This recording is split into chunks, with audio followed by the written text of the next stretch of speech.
CIC কর্পোরেশনের আন্ডারে, Bangladesh chemical industries কর্পোরেশনের আন্ডারে আমরা একটি ফ্যাক্টরি হচ্ছে এফসিসিএল, এরকম আরো অনেকগুলো সার কারখানা রয়েছে।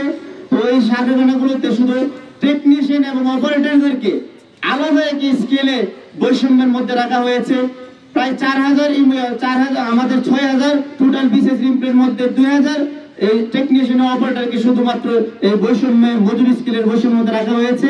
আমাদের একটাই দাবি, আমরা সবাই বেতন কমিশনে আসতে চাই, আমরা এই বৈষম্যের মধ্যে থাকতে চাই না।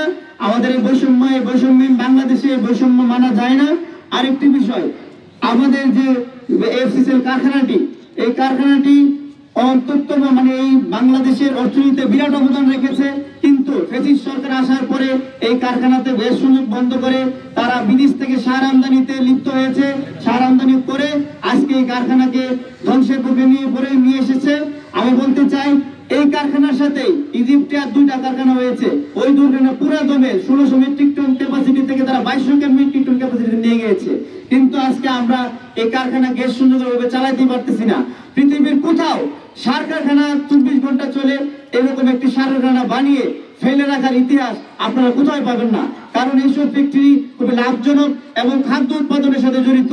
দেশের খাদ্য নিরাপত্তা এবং আমদানি নিরাপত্তার স্বার্থে দ্রুত এই সার কারখানায় গ্যাস সংযোগের জন্য আমি সরকার মহোদয়কে আবেদন করছি।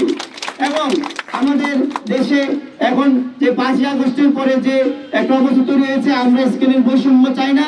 আমরা এই স্কেলের বৈষম্য থেকে মুক্তির জন্য জোরে হাত জোর করে নির্বাদ করছি আমাদের সরকার মহোদয়কে। এবং সামনে আমরা আরো শক্তিশালী আন্দোলনের ডাক দেব।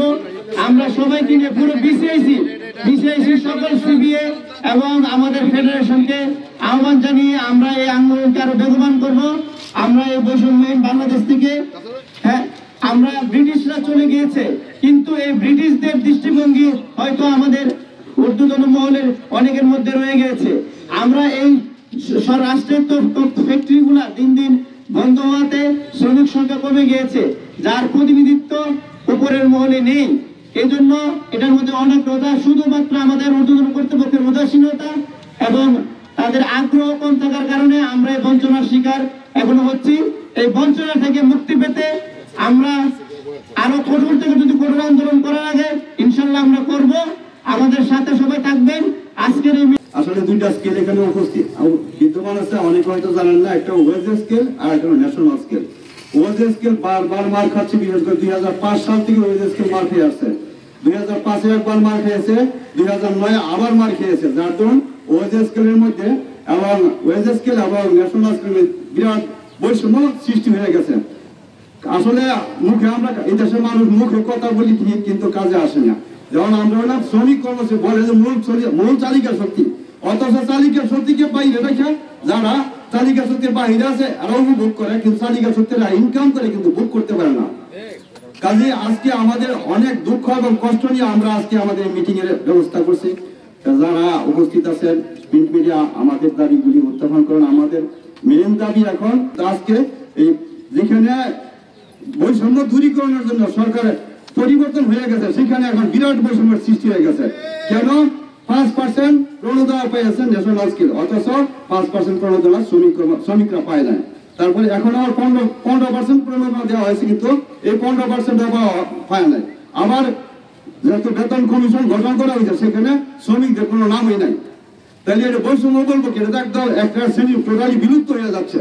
কাজে আপনাদের প্রতি আমাদের অনুরোধ, বিলুপ্ত শ্রেণীটাকে আপনারা সরকারের কাছে উঠাইয়া দেবেন, যাতে আমাদের এই অভাবগুলো, আমাদের এই যে বৈষম্যের শিকার হয়েছি, এই জিনিসটা যেন সরকার অনুভব করে।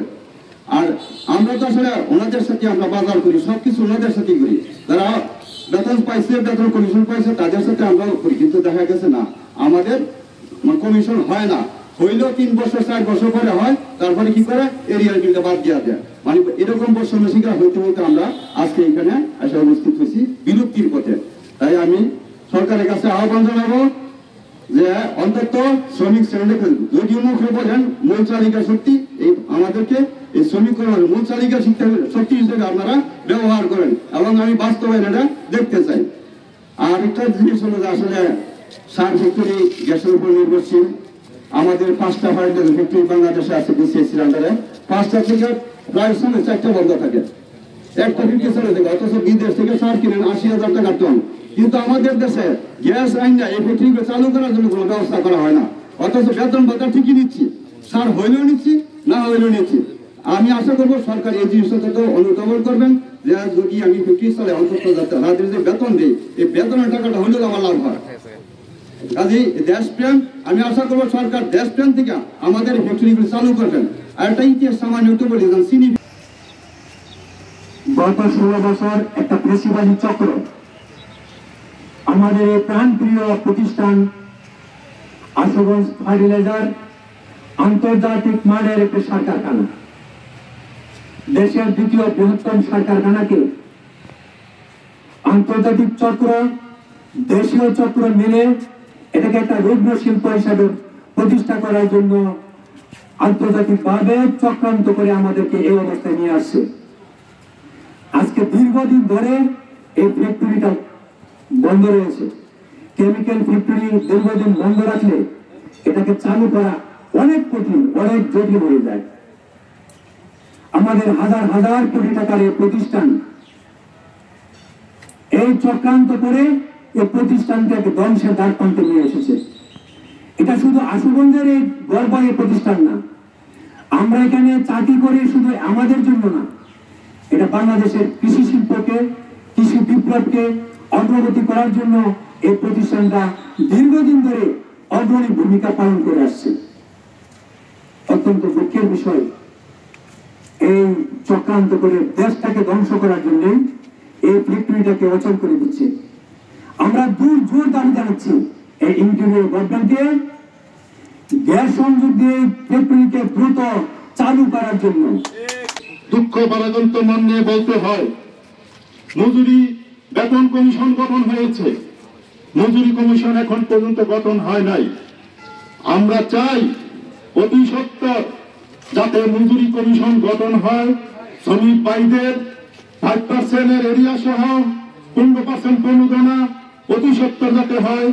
আমরা এর জোর দাবি করছি আজকের এই গেট মিটিং, আজকের এই সমাবেশ থেকে।